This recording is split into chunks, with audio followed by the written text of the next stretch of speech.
नील सभी को बहुत समझाता है, हम मिलकर मैनेज करेंगे, हम दोनों मिलकर सिद्धि को बचा लेंगे।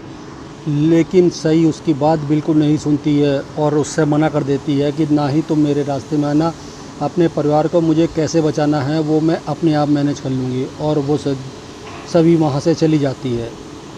इधर तारा भाग्यश्री से कहती है कि हमारे बीच जो तय हुआ है हम वही करेंगे। भाग्यश्री भी कहती है वही होगा जो तय हुआ है। सभी जैसे ही घर पहुंचती है, भाग्यश्री और तारा सभी के ऊपर राशन पानी लेके चढ़ जाते हैं। भाग्यश्री उसे कहती है कि तू तो माँ कहलाने के लायक ही नहीं है, ना माँ बनने के लायक है। तारा भी कहती है तुझे अपने बच्चों का बिल्कुल ख्याल नहीं है, तेरे लिए तो ज्ञान होना ना होना एक बराबर है। तो सभी कहती है मुझे मेरे बच्चों से मिलने से कोई नहीं रोक सकता है। भाग्यश्री कहती है जब तक तेरी नौकरी थी तब तक तो तू बाहर चली जाती थी, लेकिन अब तो छुट्टी है फिर भी तू छुट्टियां मनाने बाहर चली गई। सभी कहती है मैं ज्ञान और सही की माँ हूँ। भाग्यश्री कहती है मैं उनके बाप की माँ हूँ, अपने पोते पोती को कैसे संभालना है मैं अच्छी तरह जानती हूँ, उनके लिए फैसले लेने का अधिकार मेरा है। भाग्यश्री कहती है तेरी बहुत सी गलतियों को मैंने माफ़ी दी है लेकिन अब नहीं, बस। भाग्यश्री सभी को बाहर धक्का देके दरवाजे बंद कर लेती है। सभी बाहर से दरवाज़ा पीट रही है और सही को आवाज़ लगा रही है।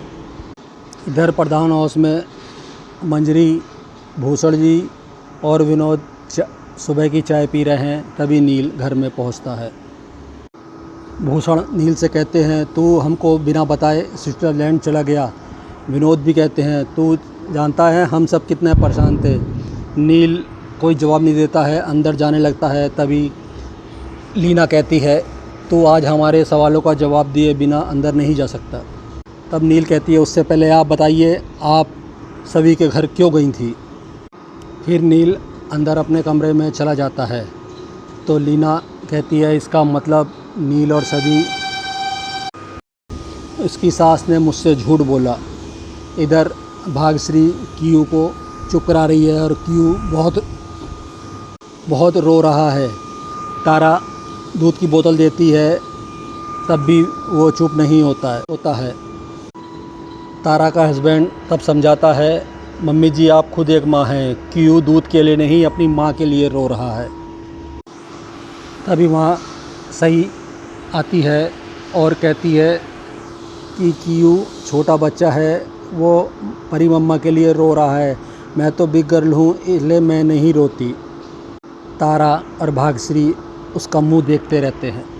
तब सही कहती है मैं परी मम्मा को फ़ोन करके देखती हूँ वो कब आएंगे। तो भाग्यश्री उसे मना कर देती है फ़ोन करने के लिए। तो सही कहती है क्यों दादी माँ। सभी बाहर से दरवाज़ा पीट रही है, सबको आवाज़ लगा रही है लेकिन कोई दरवाज़ा नहीं खोल रहा है। भाग्यश्री क्यू को लेके हॉल में टहल रही है। तभी वहाँ सही भी आ जाती है और सभी की आवाज़ सुन लेती है। वो दरवाज़ा खोलने जाती है तो तारा मना कर देती है। फिर सभी से दरवाजे के पास जाके कहती है कि मुझे तारा बुआ दरवाज़ा नहीं खोलने दे रही हैं। थक हार कर सभी दरवाजे पर बैठ जाती है और लोरी गाने लगती है। उसकी आवाज़ सुन के क्यू चुप हो जाता है। तारा और भाग्यश्री ये देख के चौंक जाते हैं। सही भी दरवाजे से कान लगाए हुए सभी की लोरी सुन रही है। भाग्यश्री क्यू और परी को तारा के साथ अंदर भेज देती है। भाग्यश्री दरवाज़ा खोल देती है और सभी को अंदर ले लेती है। तारा सभी को डांट रही है, तब उल्टा सीधा बोल रही है। तब सही कहती है आप मेरी मम्मा को मत डांटो, मेरी मम्मा मुझसे फ़ोन पे रोज़ बात करती थी। जब आप घूमने गई थी क्यू दरवाजे में बंद हो गया था, तब परी मम्मा ने वीडियो कॉल के द्वारा मुझे दरवाज़ा खोलने का तरीका बताया था। गुस्से में तारा पैर पटकती हुई वहाँ से चली जाती है। तब भाग्यश्री सभी से पूछती है तेरी रिद्धि से कोई बात हुई है।